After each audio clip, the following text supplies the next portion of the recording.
Today is the very first time Dina will explore the outside world. So here is everything my cat taught me on her first walk. And the last one is the one that surprised me the most. What's up? We can go outside, okay?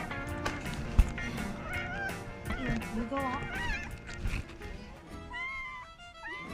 Number 1, she hates people. Everything about them. Small people,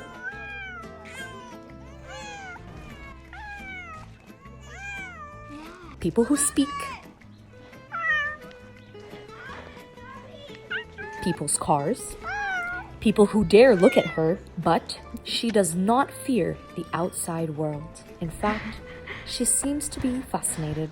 I wonder what you're thinking. But time and time again, every time she saw or heard someone, she mewed. You see, adult cats don't really mew at each other. They actually use scent and body language to communicate. Mewing is a language they invented almost entirely for humans. Cats realized humans reacted positively when they mewed. So cats learned to mew at us to relay their needs. You wanna go outside? And every time Dina heard or saw someone, she wasn't confused. She knows that when she hears a human voice, she has to tell them that they should shut the otherwise, they won't know they're annoying her. She was just being polite. The next thing I learned that day is a cat's main fear responses are fight, flight, or freeze.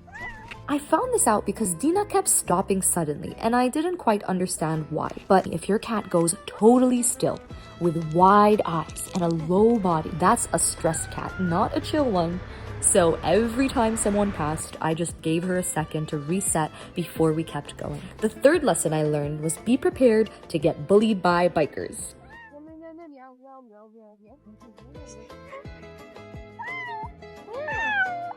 They made fun of you.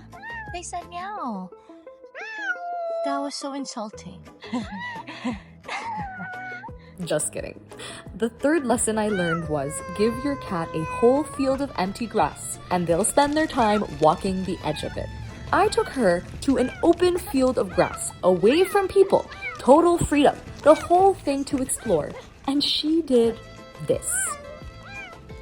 Turns out nervous animals like to hug walls and edges. It's a real survival behavior. You see, out in the open, they feel exposed, so they stick to a boundary where they've got cover and an escape route. She wasn't being weird, she was managing her own anxiety. So when you're getting your cat used to walking, don't drag them into the open, let them pick their comfort parameters. Lesson number 4 took me off guard. She doesn't know the way home. She will panic without me leading her. On the way back, she kept stopping at the wrong house, and then I realized I'd been the one leading her the whole walk.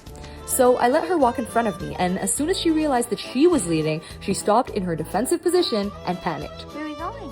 Do you remember the way back home? Oh, don't worry, I remember.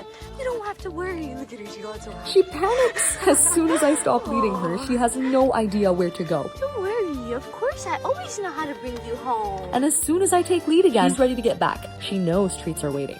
Lesson number 5 is a painful one and an expensive one. Always check your cat for the microphone you've attached to her. Otherwise, you will sacrifice your gear for your content. It was my big brain move of the day. I clipped a microphone to her so you could hear her adorable mews.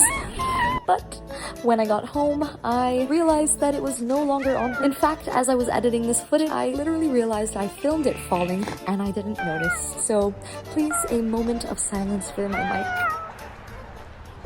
Lesson number 6, and the very last lesson. You are your cat's world, so spend time with them and open up their worlds.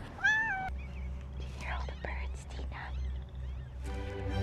I promise you, you will see a difference in their personality. So, when I first got her, she was super antisocial and she didn't like people. She liked being alone. I got Dina when she was only 2 months from a lady whose house I will never forget. It was the dirtiest place I've ever walked into. And there were 15 dogs, 20 cats, and an aquarium of fish. So I think it's safe to say it wasn't a great place to live. And I wish I could have taken more animals, but I just couldn't at the time living in a small apartment in Toronto. But anyway, since Dina was a kitten, she's been anxious, antisocial, and she was basically scared of everything.